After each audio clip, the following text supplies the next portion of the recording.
ఎవరికైనా సరే బాధ్యత ఆంగ్లం ఇది ఒక సమాజంలో ఉన్న సమస్య అంటే ఆంగ్లం మాట్లాడకపోతే తప్ప వాళ్ళకి ప్రతిభావంతులు కాదు, మేధస్సు లేదనే ఒక దుస్థితికి మనం అందరం ఒక ఆలోచన ధోరణి చేరిపోయింది. దీనిని కొన్ని దశాబ్దాలుగా ఒక్కొక్కరు బద్దలు కొడుతూ వచ్చారు. మనకి తెలుగు వ్యాకరణంగా నేర్చుకోవాలంటే బాగా బాధాకరమైంది ఏంటంటే స్కూల్స్లో ఉన్నప్పుడు కానీ తెలుగు అధ్యాపకుల్ని వెటకారం చేయటం, సరైన తెలుగు మాట్లాడుతుంటే దాన్ని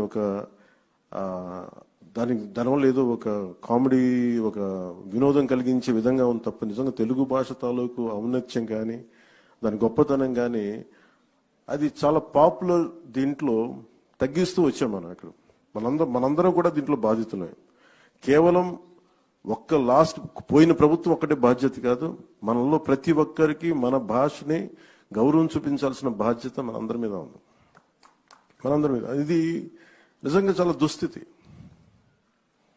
ఎన్నిసార్లు మాట్లాడుకున్నా మనం నిజంగా గిడుగు వెంకటరామమూర్తి గురించి వారి గురించి ఎంతమందికి ఇప్పుడున్న వర్తమాన ఈ కంటెంపరీ గ్రూప్ తెలియకపోవచ్చు యువతకి. ఆయన గురించి చదివినప్పుడల్లా ఎంత కదిలిపోతుందంటే అసలు చెప్పాలంటే గిడుగు రామమూర్తి గారు అసలు